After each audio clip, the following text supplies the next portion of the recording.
मुस्कुरा के वहां न जाइए जहां जमे हो लोग, मुस्कुरा के वहां न जाइए जहां जमे हो लोग, और ना जाने किस रूप में लगे कोरोना का रोग। मुस्कुरा के, आप जानते हैं महाकाल की नगरी उज्जैनी, इसमें 7 वार और 9 त्योहार होते हैं।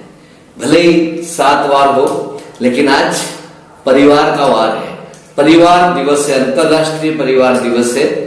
आप सबको परिवार के साथ रहने का सुख कोरोना के कारण प्राप्त हो रहा है। अपनी संस्कृति को, हमारी आने वाली युवा तरुणाई को स्थानांतरित कीजिए।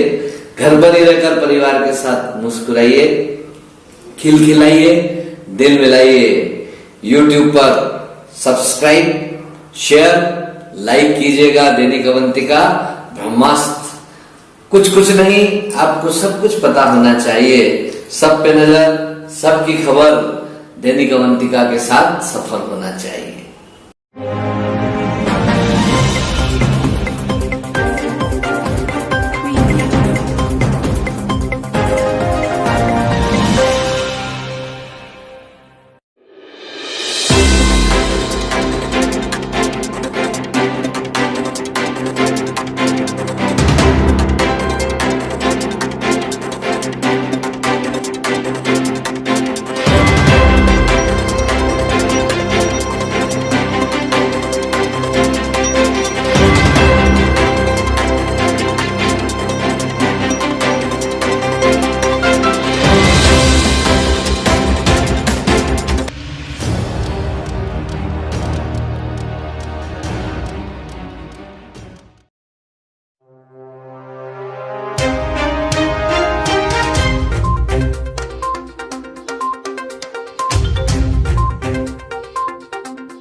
जीतू पटवारी तराना विधायक और आलोट विधायक से मिलने पहुंचे जेल। उज्जैन में 2 दिनों से जारी कांग्रेस का हाई वोल्टेज ड्रामे के बीच ट्विस्ट आ गया है। आज करीब 12 से 12:15 बजे के करीब पूर्व मंत्री एवं विधायक जीतू पटवारी तराना विधायक महेश परमार और आलोट विधायक मनोज चावला से मिलने भैरवगढ़ जेल पहुंचे। जीतू पटवारी के साथ रामलाल मालवीय और अन्य कांग्रेसी नेता भी उपस्थित थे। जीतू पटवारी जेल में मिलने पहुंचने के दौरान सभी कांग्रेसी नेताओं को कानून का पालन करने और सोशल डिस्टेंसिंग का हवाला देते रहे। ज्ञात रहे जीतू पटवारी को इसलिए उज्जैन आना पड़ा है कि 2 दिन पहले तराना विधायक महेश परमार और आलोट विधायक मनोज चावला और कार्यकर्ताओं ने किसानों और मजदूरों की आवाज उठाते हुए तिरंगा पदयात्रा शुरू की थी। उस दौरान इन्हें पुलिस ने गिरफ्तार कर भेरूगढ़ जेल में बंद कर दिया था। इस पूरे मामले में कांग्रेसी नेताओं का कहना है कि बगैर शर्त रिहा किया जाए और प्रशासन का यह कहना है कि मुचलके पर ही रिहा किया जा सकता है। इन दोनों बातों में फंसे पेच को सुलझाने के लिए जीतू पटवारी आज उज्जैन पहुंचे हैं। कितनी बार बोलना पड़ेगा? तू तो नहीं कर रहा है, एक जगह पकड़ लो ना, अपनी जगह किसी भी जगह पे खड़ा रहना।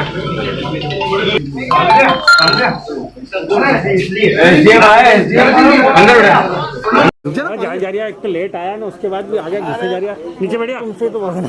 नीचे बैठ,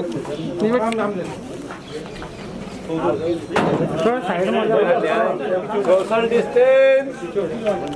थोड़ा आप लोग पीछे चलो पीछे आ जाओ, रही थी। और ये लोग सरकार गिराने लगे थे। उस समय जब पूर्व मुख्यमंत्री शिवराज सिंह चौहान हुआ करते थे, उनका मेरे पास फोन आया, मेरी बात हुई, उन्होंने कहा मुझे ऑफर दिया 35 करोड़ रुपए का कि आप कांग्रेस छोड़ भाजपा में आइए, सरकार गिराने में हमारी मदद की, हम आपको मंत्री बनाएंगे, टिकट देंगे। तो आपके सामने वो तो सर्वविदित है। तो वही सब बातें लेकर, और सबसे बड़ी बात तो मैं आपसे कहना चाहता हूँ कि नरेंद्र मोदी जी और शिवराज सिंह चौहान 60 दिनों से मजदूर रोडों पर मर रहा है, छोटे छोटे बच्चे धूप में मर रहे हैं, भूख प्यास से मर रहे हैं, मजदूर पटरी पे कट रहे हैं, लोग फांसी लगा रहे हैं। इन 55-60 दिनों में केंद्र की सरकार नरेंद्र मोदी और मध्य प्रदेश शिवराज सिंह चौहान को, जो भगवान महाकाल की नगरी में देश में सर्वाधिक बातें हुई है, उसके बाद भी मध्य प्रदेश के मुख्यमंत्री शिवराज सिंह चौहान और स्वास्थ्य मंत्री नरोत्तम मिश्रा उज्जैन भगवान महाकाल की नगरी में आना उचित नहीं समझ रहे हैं। उज्जैन की भोली भाली मासूम जनता को मरने के लिए छोड़ दिया है।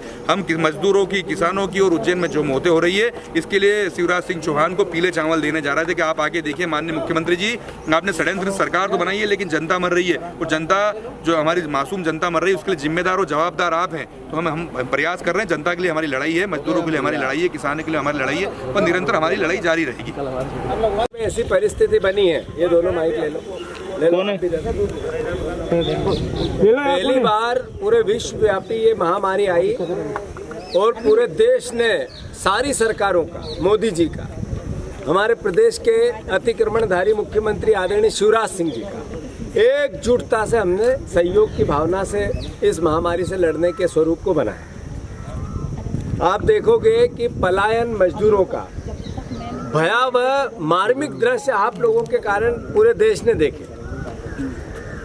उज्जैन जहां रेशियो रेट मरने वालों का देश में सबसे ज्यादा हो गया। आरडी गाड़ी मेडिकल कॉलेज जाना यानी मौत के मुंह में जाना, वापस नहीं आना। इंदौर सबसे ज्यादा हॉट स्पॉट। क्या एक बार भी प्रदेश के मुख्यमंत्री का दायित्व नहीं था कि यहाँ इंदौर उज्जैन का दौरा करे? क्या स्वास्थ्य मंत्री यहाँ के प्रभारी हैं, उनका दायित्व नहीं था कि वो उज्जैन के मृत्युधारी जितने परिवार के लोग हैं उनकी संवेदनाओं में उनके साथ खड़े रहे? इसकी चिट्ठियां लिखी हमारे विधायकों, सोशल मीडिया से बातें की और फिर प्रशासन की अनुमति के साथ पैदल उनको पीले चावल देने निकले कि एक बार इंदौर उज्जैन आ जाओ, महाकाल के दर्शन कर लो। जो लोग मर रहे पीड़ित हैं उनके भावनाओं में अपनी भावना मिला लो। और आटो मूट पे आपने कोरोना की महामारी को छोड़ दिया है।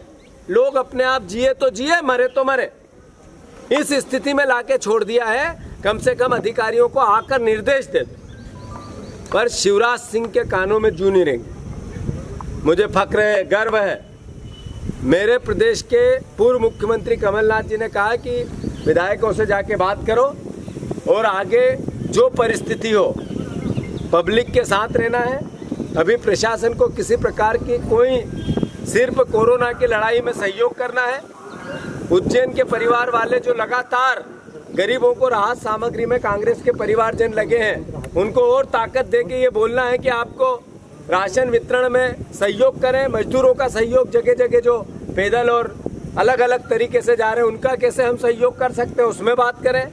और इस भाव को लेकर अभी मेरी सब जनप्रतिनिधियों से बातें हुई है और चूंकि इन्होंने उपवास, दोनों विधायकों ने और सब जितने भी हमारे परिवार के लोग इस मांग को लेकर के मुख्यमंत्री एक बार उज्जैन आए, इसको लेकर ये प्रयास किया था, उन्होंने दिन भर से आज उपवास चालू कर दिया। मुख्यमंत्री कमलनाथ जी ने निर्देश किया कि उनका उपवास तोड़वाओ और अभी प्रशासन का हर दृष्टि से सहयोग करो। पर मेरी अभी जनप्रतिनिधियों से बात हुई कि भारतीय जनता पार्टी के विधायक, पार्षद, जनप्रतिनिधि प्रशासन का राशन बांटे तो अच्छी बात है, बांटना चाहिए। इस दौर में सबको मिलजुल के काम करना है। पर बीजेपी जिस तरीके से प्रशासन को कार्यकर्ता बनाने में लगी है, जनप्रतिनिधि जो विधायक है उनको नजरअंदाज करके अपने कार्यकर्ताओं से, संगठन से राशन वितरण में लगी है, ये उनकी नीयत सबको साथ लेने की नहीं है। मैं मानता हूँ ये महामारी सबको साथ मिलके लड़े। हम सरकार के साथ हैं, सरकार के साथ है हर परिस्थिति में, हर सहयोग में। सरकार का व्यवहार जैसा भी हो, पर हम इस पूरी महामारी में सरकार, कानून और सब परिवार वालों के सहयोग के साथ इससे कैसे लड़े, उसमें सहयोगात्मक रवैया रखें। आज किन शर्तों पे आज जमानत हुई है उनकी? जमानत के लिए, जमानत एक हमारे कोरोना के मरीज ने, एक हमारे किसान ने और एक हमारे मजदूर ने, उनकी जमानत दी है, मुचलका नहीं भरा है। चूँकि जमानत लेना एक कानूनन प्रक्रिया है, लेनी चाहिए, तो हमने वो प्रोसेस पूरी की है। और रही बात इसकी, बात जमानत की या अंदर और बाहर की नहीं है, बात इशू की है। आप लोगों से मैं पूछता हूँ, मुझे उत्तर देना। आप सजग जन प्रहरी हो, लोकतंत्र के प्रहरी हो, क्या एक बार भी स्वास्थ्य मंत्री या मुख्यमंत्री को उज्जैन आना था या नहीं आना था? बताओ, आप बोल के, बोल के बताओ। नहीं आना था तो नहीं आना था। तो जब आना था तो एक विधायक सजग ये कहता है गाड़ी मौत का कुआं बन गया, एक बार आके देखो। तो क्या गलती की? क्यों नहीं आना चाहिए? शिवराज सिंह जी को क्या डर है भाई? ये आवाज़ आप लोग उठा रहे हैं। मैं तो लोकतंत्र के चौथे प्रहरी जो जमीन पे लड़ रहे हैं, आप लोग रिपोर्टर, कैमरामैन, संपादक, इनको पत्रकार, मैं तो इनके चरणों में सर रखकर प्रणाम कर रहा हूँ। जिस मुखरता से आप लोगों ने ये, हम बोलते हैं तो राजनीति दिखती है, पर आप लोगों ने बोली तो ये एक अच्छी पहल है और हम लोग सरकार के साथ हैं। जेल सुप्रीम आ रही है, इधर है वो अनशन पे बैठे हैं वो लोग, तो उनको थोड़ा खाने में आ रहे हैं। अपन अंदर इसलिए नहीं जा सकते।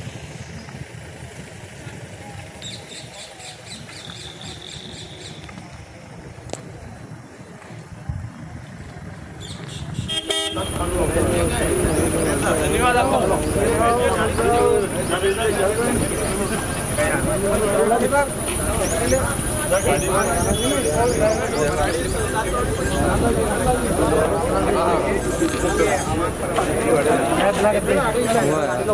चलो गाड़ी बुलवा लो ना। एक आगे ना, ये वाली अभी क्रेटा वहाँ रखी है चौराहे पे। अरे बॉस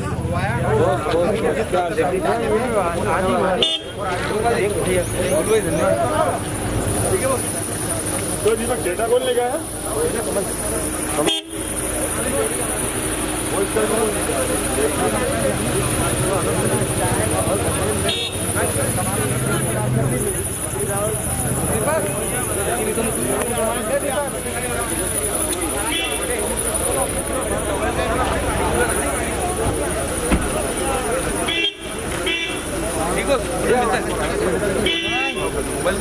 ये रहा पैसा आ जाएगा, नया ले देंगे।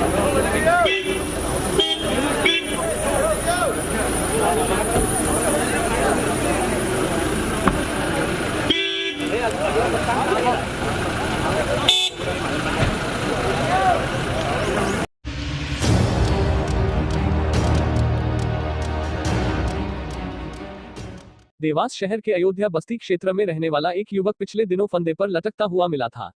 इस मामले में औद्योगिक क्षेत्र पुलिस ने मर्ग कायम कर जांच शुरू की थी। डॉक्टरों ने जब पीएम किया तो चौंकाने वाला खुलासा हुआ। पता चला कि गला घोंटकर हत्या की गई थी, बाद में फंदे पर लटका दिया गया था। इसके बाद सोमवार देर रात पुलिस ने अज्ञात आरोपियों के खिलाफ हत्या का केस दर्ज कर जांच शुरू की है। औद्योगिक क्षेत्र पुलिस ने मिली जानकारी के अनुसार संतोष पिता नारायण सिंह गोयल निवासी ग्राम उदयपुर जागीर थाना सिद्दीकागंज जिला सीहोर देवास में औद्योगिक क्षेत्र स्थित निजी कंपनी में काम करता था और अयोध्या बस्ती में रहता था। 9 मई को उसका शव बल्ली से फंदे पर लटकता हुआ मिला था। मौका मुआयना कर मामले में मर्ग कायम किया गया था। पीएम रिपोर्ट में पता चला कि युवक ने फांसी नहीं लगाई थी, उसकी गला घोंटकर हत्या की गई और फिर फंदे पर लटका दिया गया था। ऐसा करके आरोपियों ने पुलिस व लोगों को यह भ्रमित करने का प्रयास किया कि मामला फांसी का लगे, हालांकि ऐसा हो नहीं सका। मामले की जांच कर रही प्रशिक्षु डीएसपी व औद्योगिक थाना प्रभारी प्रतिष्ठा राठौर ने बताया, अज्ञात आरोपियों के खिलाफ हत्या का केस दर्ज करके जांच शुरू की है। जल्द ही आरोपियों का सुराग लगने की उम्मीद है। उधर पुलिस सूत्रों से मिली जानकारी के अनुसार हत्या में आसपास के व्यक्ति के शामिल होने की आशंका है और अवैध संबंध प्रमुख कारण हो सकते हैं। बताया जा रहा है कि लॉकडाउन के दौरान युवक अपने गांव चला गया था और हत्या के कुछ दिन पहले ही वहां से वापस लौटा था। मामला आया था, क्या है पूरा मामला, क्या पूरी घटना है? 9 तारीख को रात को करीब 9:45 बजे एक आत्महत्या की सूचना मिली थी। सूचना पर पुलिस मौके पर पहुंची और मर्ग की कायमी हुई थी और हम लोगों को घटनास्थल संदेहास्पद लग रहा था, इसलिए हम लोग पोस्टमार्टम रिपोर्ट का वेट कर रहे थे। जैसे ही हमें पोस्टमार्टम रिपोर्ट प्राप्त हुई वैसे ही हमने धारा 302 अज्ञात व्यक्ति के खिलाफ दर्ज की और हमने इन्वेस्टिगेशन शुरू किया। इन्वेस्टिगेशन के दौरान हम लोगों ने कथन दी और मुखबिरी सूचना से एक महिला जिसका नाम ममता है वो सामने आई, जो इसकी प्रेमिका थी। धीरे धीरे हमने और इन्वेस्टिगेशन किया और लोग सामने आए। इस प्रकार से हमने 4 लोगों को आरोपी बनाया है, जिन्हें हमने न्यायालय भेज दिया। क्या मैडम, क्या प्रेम प्रसंग का मामला है, किस तरह का मामला है? ये प्रेम प्रसंग का मामला सामने आ रहा है, जिसमें आरोपी महिला ममता जिसका नाम है वो और उसका एक अन्य प्रेमी जिसका नाम लखन है और इसका भाई जिसका नाम महेंद्र है, इन दोनों ने मिलकर इसकी हत्या करी और हत्या करने के बाद इसे फांसी के फंदे पर लटका दिया।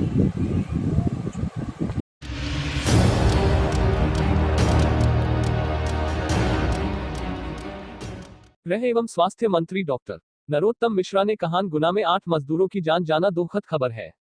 यूपी सरकार मजदूरों के परिवार को 2 लाख की सहायता राशि दे रही है। घायलों का भी प्रदेश सरकार इलाज करा रही है। कोरोना के बढ़ते संक्रमण को लेकर स्वास्थ्य मंत्री ने इसको लाइफस्टाइल में लेना पड़ेगा। 95% इस बीमारी से ठीक हो जाते हैं। सावधानियां बरतनी पड़ेगी। कोरोना संक्रमित मरीजों से भी सावधानियों के साथ मिल सकते हैं। जहांगीराबाद के लोगों को दूसरी जगह शिफ्ट करने पर कहा वहां के लोगों को घरों में ही रखा जाएगा।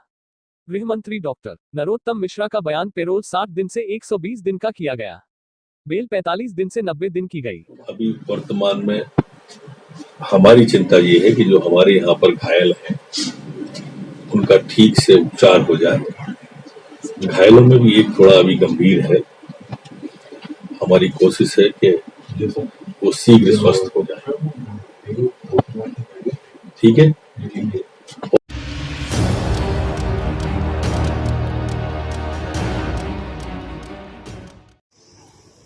हम जाएं जब बाजार में या मंगवाएं ऑनलाइन, हम जाएं जब बाजार में या मंगवाएं ऑनलाइन। प्राकृतिक परिवेश में जो चीज बनी हो देश में, प्राकृतिक परिवेश में जो चीज बनी हो देश में, हो वही हमारी डेडलाइन।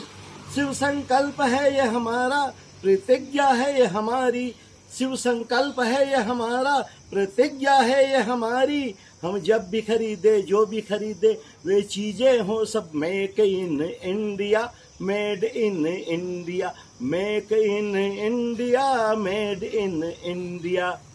भारत को धनवान बनाना काम बहुत आसान है, भारत को धनवान बनाना काम बहुत आसान है, भारत को मजबूत बनाना काम बहुत आसान है, संसद समय उछाल लाना काम बहुत आसान है।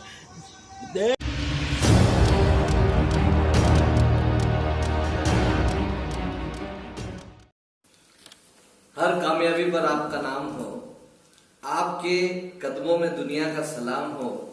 कोरोना वायरस का घर में रहकर करो सामना, हम नहीं चाहते हैं कि आपको सर्दी और जुकाम हो। चकबंदी, नसबंदी, नोटबंदी की अपार सफलता के बाद घरबंदी, वो भी खुद की बंदी के साथ। वारे भस्मासुर के खानदान के फूफा कोरोना क्या क्या गाली खाएगा। भूल गए राग रंग, भूल गए छकड़ी, लॉकडाउन में घर से निकलोगे तो मार पड़ेगी तगड़ी। सैलून जल्दी प्रारंभ ना हुए तो बाजारों में द्रोणाचार्य, ऋषि अगस्त्य, व्यास जी महाराज, मुनि भारद्वाज जैसे कदाचित महापुरुष दिखाई देंगे। और अगर ब्यूटी पार्लर यानी महिला गैरेज प्रारंभ नहीं हुए तो शूर्पणखा, पूतना, ताड़का के भी दिखाई देने की पूर्ण संभावना है। और हेयर डाई और मेहंदी की शॉप ना खोली ना तो विक्रम बेताल, शबरी, मंथरा, भीष्मापित्र भी दिखाई देंगे। ऐसी स्थिति में माली से संपर्क करें, मुस्कुराइए, क्योंकि आज वही कल है जिसका आपको बहुत इंतजार था, बहुत फिक्र थी। मित्रों, यम वाहन स्वयं ऑनलाइन पर पधारे। कोरोना भगाने की द्वितीय सलाह ध्यान से सुनिए। साष्टांग दंडवत महाराज। यम वाहन ने कहा, स्वामी मुस्कुरा के, अंतरिक्ष का हीरो यदि कोई है तो कोरोना और उसकी फैमिली। कोरोना का रंग, कलर, हेयर स्टाइल, शरीर पर कम वस्त्र केवल उसी की विरासत है। सर पर गमले नुमा, कैक्टस रूपी कलरफुल हेयर कटिंग, फटे कपड़े पहनने वाले ये अमीर गरीब युवराज कोरोना के टारगेट पर है। पाश्चात्य देशों में इन सिरफिरे मजनुओं को वायरस ने शिकार बनाया है। भारत न संस्कार और संस्कृति का देश है। भारत के कतिपय पिता और माताएं पुत्र पुत्रियों को स्वयं बर्बाद करने पर तुले हुए हैं। युवतियों का पहनावा मर्यादा के विपरीत है। मोबाइल, मोटर बाइक और मोहब्बत ने भारतीय संस्कृति की वाट लगा दी है। माता पिता बुजुर्गों के प्रति सम्मान का भाव नहीं रहा। ये जो रूहानी ताकत है ना, ये भी इस कारण नाराज है। अपने आप को अपमानित महसूस करती है। मैं घनघोर रूप से इस बात का विरोधी हूं। स्वामी जी, ये जो तुम्हारे मुंबईया फिल्म वाले ने कलाकार है ना, इन्होंने युवा तरुणाई को बहुत पथभ्रष्ट किया है। अब देखता हूं ये नजदीक के सीन किस प्रकार अपनी फिल्म में देते हैं। यदि इन्होंने ये सीन दिए और कोरोना हुआ, अब तुम्हारी फिल्मों में ना कोरोना के कारण गले लगने वाले, प्यार करने वाले, स्विमिंग पूल के सीन नहीं होंगे। पहले की तरह साफ सुथरे फूल टकराएंगे, झाड़ियां हिलती हुई दिखाई देगी, दूध उबलता हुआ, लहरों का उफान दिखाया जाएगा, सबको सब समझ में आ जाएगा। मेरी मंशा का पालन हुआ तो समझो सब ठीक हो जाएगा। बाकी कल मुस्कुराते हैं। आज मुझे यमराज जी के साथ इक्वाडोर का दौरा करना है। भारतवासियों, आप समझ गए ना? देश विदेश गांव शहर सब पे नजर, सबकी खबर, नया रूप है नए है रंग, सबको समेटे अपने संग। आपका अपना शहर का सपना दैनिक अवंतिका, दैनिक अवंतिका, दैनिक अवंतिका।